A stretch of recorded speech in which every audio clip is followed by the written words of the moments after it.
So we recently just got back from a European trip that lasted about 9 days that was fully booked with points. And that included round-trip travel for 2 people on business class flights, which was absolutely amazing, and that also included all the hotel stays that we were at 3 different European cities. The only thing we did not use for points was the food that we ate, and then train travel along the way for both inside the cities as well as going to and from those cities. So this is going to be the first video kind of talking about the first stay that we had, which is at the Andaz in Amsterdam, and I want to talk to you guys about first off the hotel itself, give you guys my review, my initial thoughts, but then also talk to you guys about how we were able to stay at the Andaz fully for free, including any taxes and fees, and nothing came out of our pockets. I'm going to talk about how we did that and what cards we used to get that done, because honestly it's relatively simple and anybody can do this as long as you get approved for these cards. But without further ado, let's talk about the Andaz in Amsterdam because it was a beautiful stay, and let's talk about how we were able to book this thing. Before we get into the review, leave a comment down below of what your favorite hotel redemption has been as of late, whether it is a Hyatt or a Hilton or a Marriott. I'm always curious to know how people are redeeming their hard-earned miles and points. But now let's get into the actual Andaz review, and let me know if it's Andaz or Andaz also with a comment down below, because I really couldn't figure out how to pronounce it correctly. Now the Andaz brand is part of the Hyatt loyalty program, and it's rated as a Category 6 hotel, so you can see by the award chart here what it looks like. I believe on non-peak dates it's 21,000 points, then 25,000 for normal stays, and then 29,000 for actual peak times when you are staying at this hotel. And from what I heard from the locals, it is a very well-known hotel. It's a very premium kind of stay. You're looking at about $330 to $450 per night, depending on when you want to stay there. And I believe during our time it was around $360 or $370 a night. We did stay from a Sunday to a Wednesday, so it wasn't really a Friday, Saturday, or Thursday night or anything like that. And you do get that actual type of value if you are staying there because, as you'll see in the review, it is a beautiful hotel. Now the theme of this hotel is very interesting. It's very different from what you see from other kind of high-end hotels. It doesn't really have a classic look or anything like that. It's more so, if you think of Alice in Wonderland, that is what this theme is. You see like checkerboarded designs everywhere. You see kind of things on the walls that maybe aren't as they seem. Like you see in the hotel room that there's plates that look like they're about to fall off the shelf, but they're actually glued on there so they don't fall off. It's a very interesting look and a very interesting theme, which I really enjoyed. Everything is extremely premium, very clean, very well put together, and the theme just goes throughout the entire hotel from the moment you walk into the lobby. To kind of stay with that premium expectation and experience, the moment that you walk in, we probably got in at around 1:30 p.m. local time. You weren't allowed to check in until 3 p.m., but they allowed us to have an early check-in, which is always a great sign when you are staying at a hotel. They greeted us with, they asked us if we wanted beer or water or a coffee, and of course, we were on vacation, so I asked for a Heineken beer because we weren't in Amsterdam itself. That is the actual greeting experience, and it was great to see. The lobby was beautiful, it was clean, everybody was very welcoming. They asked if they wanted to take our bags upstairs, but I usually prefer not to because it was right around the corner. And then once we got checked in, we walked right up to our hotel and the theme continued, right? Everything had this kind of like black and white, but also pops of yellow and orange that actually made it seem very welcoming and very modern at the same time. Now, I will say, even though we are Hyatt members, we do not have any type of status with Hyatt. I don't have the Hyatt card to give me Discover status. I'm not globalist or anything like that. So we don't get a lot of perks to begin with.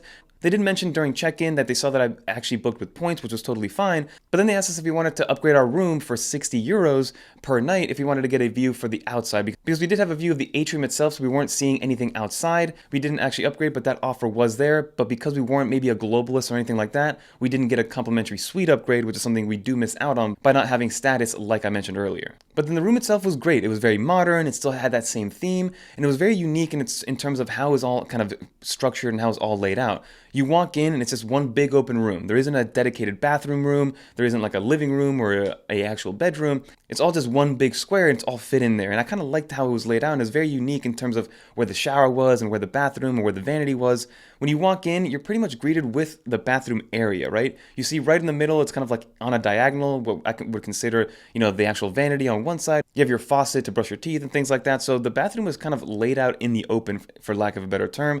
There was a little room, obviously, for your toilet, so that did have a closed door room, so you weren't, stinking up the entire room when you were using the bathroom.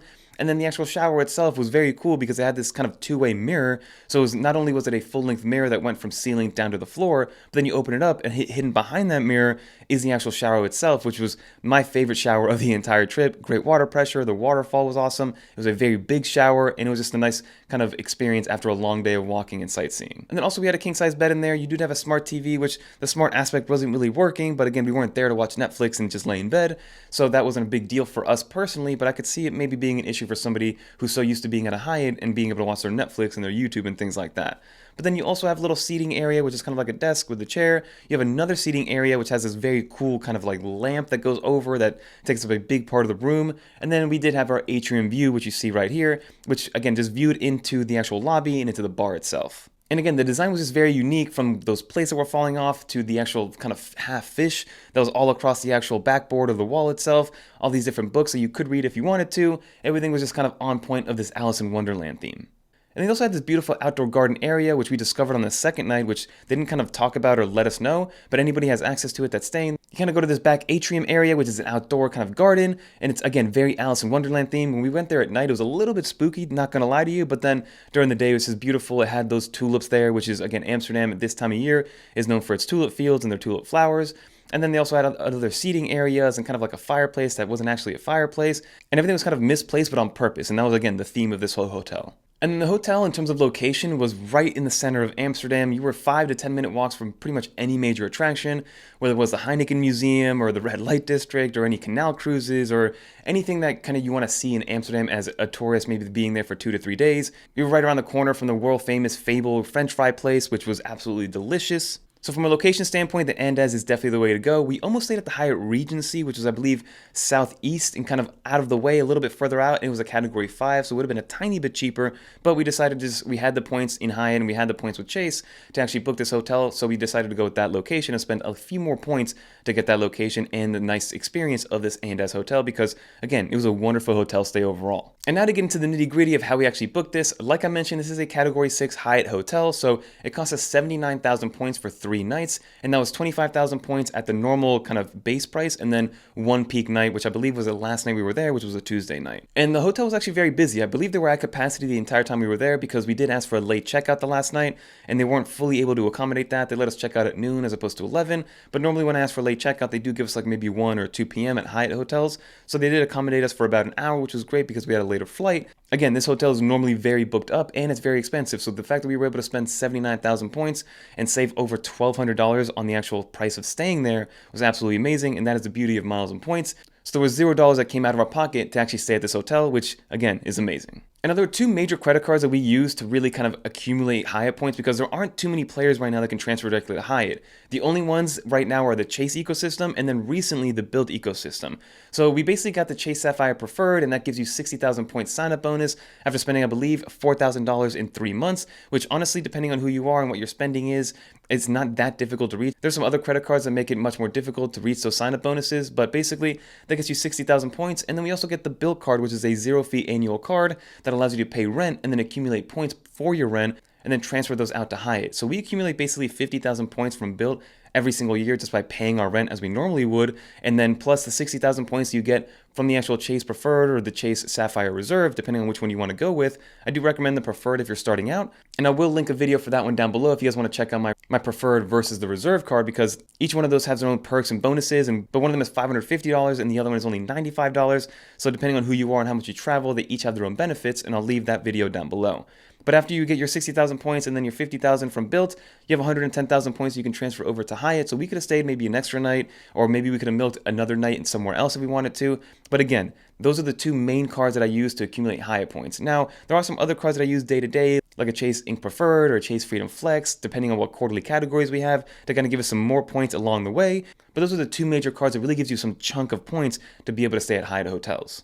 So when it comes to my rating in terms of the benefit cost analysis and how many points we spent and what it was worth and the experience and things like that, I'd probably give this hotel maybe like a 4.5. What would make it a 5 for me is maybe if they upgraded us for free. I know they had no reason to upgrade us, but it would have been nice because we did get an upgrade at another hotel that we stayed at during this trip, which we'll highlight in another video in the future for absolutely no cost. And again, just because we were regular Hyatt members. So again, 4.5 stars because the ambiance was cool. It was a unique hotel. The location was amazing. The cent per point redemption was, I believe, over 2 cents per point, which is always a good thing to have. And overall, we just had a great experience with the staff, the hotel room, the cleanliness, everything was just top notch. The only knock that I give it is that they wanted us to pay 60 euros per night to upgrade for the same exact room just to have a different view of the hotel itself. But that's going to do for this video, everybody. Leave some comments down below if this helped you at all, if you enjoyed this review, if you enjoyed this type of video, and definitely subscribe because we will be going over some business class flights, how we redeem those, because we flew United Polaris over to London, and then on the way back we flew KLM, and we were able to access the KLM lounge in Amsterdam, which is absolutely magnificent. So definitely subscribe to the channel if you guys want to see those. And we do have some other hotel stays that we had that we were able to stay for absolutely free. But that's going to do it, everybody. If you made it to the end, leave a little credit card in the comments down below so I know you made it to the end, and click on one of these videos right here if you want to find out more. But until next time, I'm Fernando, and I'm out of here, everybody. Peace.